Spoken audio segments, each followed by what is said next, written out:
Hello, my name is Paul Connett. I'm a retired professor of chemistry, and I've been involved with waste management now for 29 years.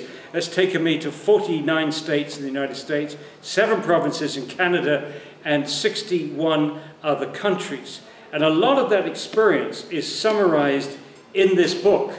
My involvement began with a local incineration battle, and that expanded to fighting incineration throughout the United States and Canada, and then more recently outside the United States around the world. And that movement against incineration, thank God, has morphed into the zero waste movement. And that's what this book is all about. It's in 3 parts. In the first part, we talk about sustainability and how zero waste is a stepping stone to sustainability. And then we break down zero waste into 10 steps with examples.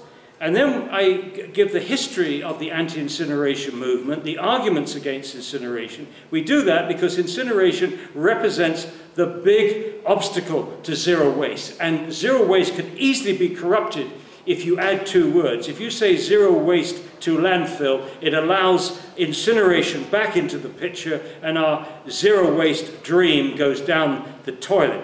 So that's the first part of the book. The second part of the book are essentially case studies of the, in some cases a whole program, but in other cases exceptional steps, examples of good practices in the individual steps. And that's from around the world, particularly from California and Italy, 2 of the leading places for zero waste, and also Nova Scotia, but all over the world. And then in the third part of the book, there are 10 essays from practitioners of zero waste, theoreticians, economists, and so on. Most of these are close friends of mine that contributed these 10 essays. Now, I'm talking in Orillia in Ontario, and this is a zero waste conference here, the first zero waste conference in Ontario, possibly in Canada. But we're already looking forward to the zero waste conference in Nanaimo, which is incredibly important, because right now in British Columbia, the co-option is going on. The city of Vancouver says we have a zero waste program, but then merrily puts incinerators, planning to build at least 1 incinerator, probably more in Vancouver. So the corruption of this principle, this practice, is very, very visible in Nanaimo, in Vancouver. And so that conference is very important. And if you go to this conference, not only will I be there to sign this book, but many of the people that have written these interesting essays at the end will also be there. From the top of my head, Dan Knapp will be there, Mary Lou DeVenter will be there, I think Gary List will be there, Rick Anthony will be there, Buddy Boyd and Barbara will be there because they're organizing the conference.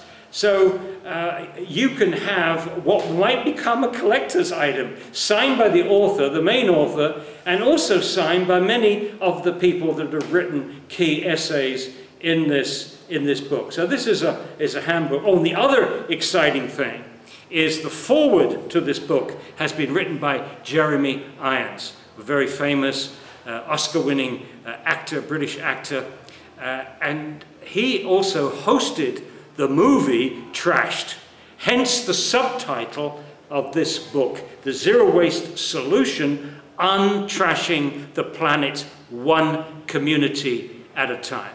And so we are hoping that we will attract people that want to stop incineration in Vancouver, stop incineration in British Columbia, re-examine EPR, which is also being co-opted, which is being abused, I think, look at the consultants that once promoted incineration and now have weaseled their way into pretending to be zero waste advocates when they are not. So there's a lot of things rotten about British Columbia as far as waste management is concerned. There's a lot of wonderful things about British Columbia, but we hope that citizens will come to rescue genuine zero waste in British Columbia, rescue zero waste from the clutches of these multinational incinerator builders and their patsies in the local government. We also hope to attract people who will learn some of these principles and some of these good practices and take them back to their own communities, whether they're coming from Canada, whether they're coming from the United States, or even beyond that. In fact, there are people coming from other countries. So this is an exciting movement because zero waste is a stepping stone to sustainability. And if I may just add one thing, one of the most important steps in the 10 steps of zero waste is step 8. And step 8 symbolizes the difference between adding on the incinerator at the end. Oh, we love recycling, we love composting, we love reuse, etc., etc., etc., but we must look after the stuff at the end, and that's why we've got to burn it, that's why we've got to build incinerators right now. That approach, which attempts to make the residual fraction disappear, and the zero waste approach, which wants to make the residual fraction very, very visible, because these are our mistakes. These are industrial design mistakes, bad packaging, bad products. And to correct those mistakes, we have to study them and make them visible. That's why we need a residual screening and zero waste research facility.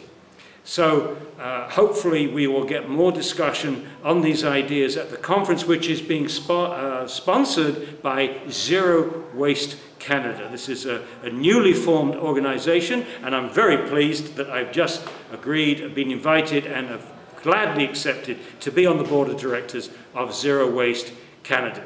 Let's go Nanaimo!